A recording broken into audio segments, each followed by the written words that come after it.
Hello everyone and welcome back to my channel. Today I have a very special unboxing. This is the Air India 707-400 by Inflight 200 released back in May 2017. These 707s along with the 747-200 helped the airline reach the first all-jet airline stature. In case you didn't know this, Air India had a tradition of naming all of their airplanes with a specific theme. The 707s were named after famous mountains, and this very aircraft, Delta Juliet Kilo, is named after Everest. I have a detailed video on my channel explaining every single name used by Air India on all of their aircraft. If you'd like to watch it, I'll leave the link in the description. Now that you've seen the Inflight 200 packaging and the box, let's get the model outside and have a closer look.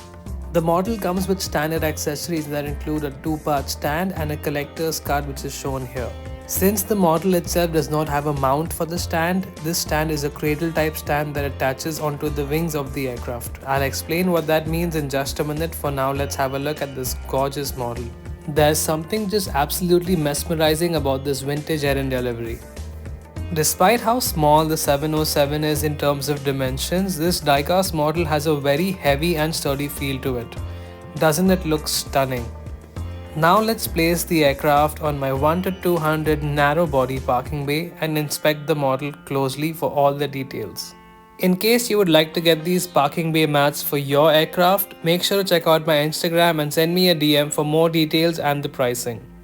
Back to the unboxing, let's have a closer look and detailed review of the left side of the aircraft. Starting with the nose section of the aircraft, here we have the black radome and the black reflective paint under the cockpit windows. Here are the cockpit window eyebrows, and here is the name of the aircraft, Everest. Here's the absolutely stunning polished underbelly. Here's the L1 passenger door. Here's the antenna on top, the flag of India, and the Air India titles in English.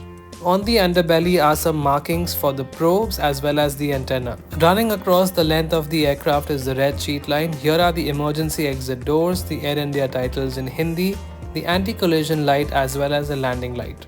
As for the aft section of the aircraft, here we have another red sheet line that joins the tail of the aircraft. Here we have the registration of the aircraft, the L2 passenger door, and the Boeing 707 Intercontinental titles. The tail of the aircraft has this gorgeous red livery along with the Centaur and an antenna at the very top. Now here is my favorite part of this aircraft. It's the engines, the Rolls-Royce Conway engines. The peculiar iconic shape, I'm an absolute fan of it, and I love how nicely Inflight 200 has recreated them. Moving along to the right side of the aircraft, let's have a closer look at the major differences. Like most commercial airplanes, here we have the forward cargo compartment door on the right side of the aircraft, and here is the very detailed nose landing gear along with the gear door. Unlike the left wingtip, the right wingtip has a slight difference. There is a HF antenna attached at the very end. Here is the right aft section of the aircraft with the two cargo compartment doors. Here's a look at the aircraft from the front, showcasing the incredible wingspan, and the red engine struts give it a nice contrast. As for the detailing on top of the wing, there are markings for the spoiler panels, the ailerons, the flaps and the slats, as well as the right side has the registration of the aircraft.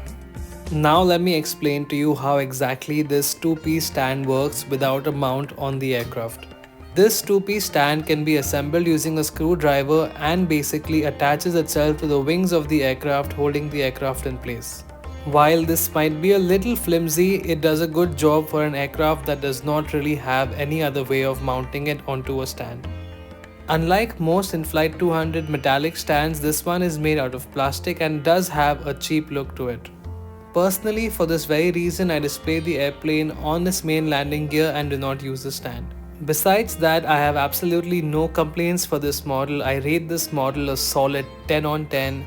I highly recommend this model for any Air India enthusiast or an Indian collector, but I believe this model is really hard to find, so one can only hope Inflight 200 re-releases this model in the near future.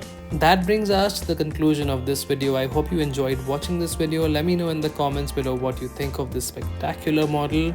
Make sure to subscribe to my channel, and I'll be back with more unboxing videos and videos about Indian aviation. Until then, stay safe, take care, and bye-bye.